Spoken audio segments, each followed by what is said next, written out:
Хо, весела Коледа! Да, ама не! Тъжна те история, когато бях на трип. И следовато, че получих камион. Става пичо, аз съм Абисуайт. И това са големи предизвикателства! Георги Янков ме предизвика да си купя презерватив от аптеката.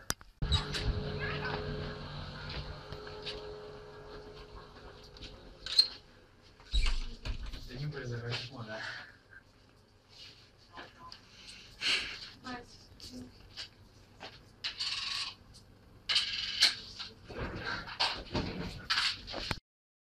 Ники 1999 ме предизвика да питам някой случайно момиче дали се търси гаджи и да й предложа презерватив. Извинете, търсите ли си гаджи? Не. А искате ли презерватив? Не. Следващото предизвикателство е от Алекс БГ и той ми предизвика да кажа, че обичам някоя касирка от Kaufland.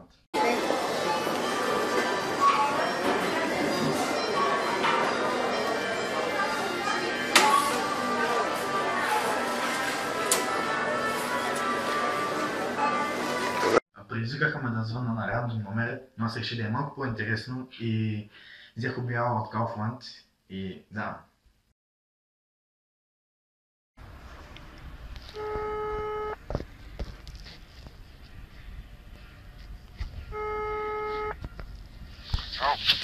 Извинете, аз чух за вашата обява, че продавате 200 кг прасе. Да. Ами да попитам, горе-долу на каква възраст е? На една година точно горе. Женско е прасето. Ами, сигурни ли сте, че е точно 200 кг или? Сигурно и над 200 кг ще ги горе. Ами от кожата му мога ли да си направя хубави чорапи? Не знам. Ако можеш. Ами добре, ще ви се обадя пак. Окей, всичко добре. Стара БГ каза да питам някой случайен човек от улицата дали си търси кокошки. Извинете, господин, търсите ли си кокошки? А? Търсите ли си кокошки? Не. Защо?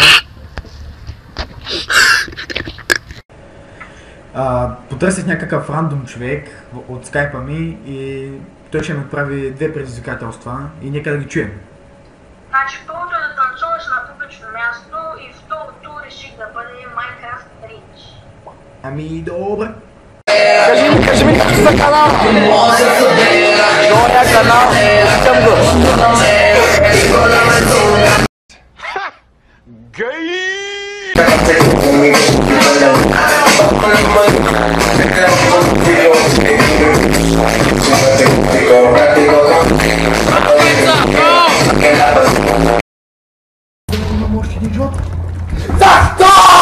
Ще има напутка теба, мамо, теба и кранчата!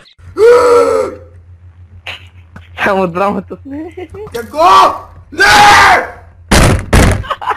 Защо е? Си бао майката, грозна проста! И сега ще почна да спама. Излез, маншо. Излез. Излез. Как го каза? Чай. Приключите. Дай! Какво? Какво? Не! И това бяха предизвикателствата. Нека да преминем към въпроси и отговори. Тегър БГ попита на коя игра съм най-добър. Пич няма такава. Воки попита дали имам домашен любимец и как се казва. Да, имам куче, то се казва Шницел. И по странната причина, че преди да го вземем и след като го взехме, ядеше само Шницел. Крипаван БГ попита как започнах за първи път да играя Майнкрафт. Не знам, брат, целия свят почна да играе и аз реших да играя. Доста хора ме попитаха защо започнах в YouTube и... Ами не знам, почнах да се кефя на разни ютубъри и викам защо пък аз да не почна да снимам и викам почвам. И да, това беше края на клипа, доста се постарах, може да пишете в коментарите на следващия ми влог някакви предизвикателства да направя. Не забравяйте да се абонирате за мен, да харесате клипа и до скоро!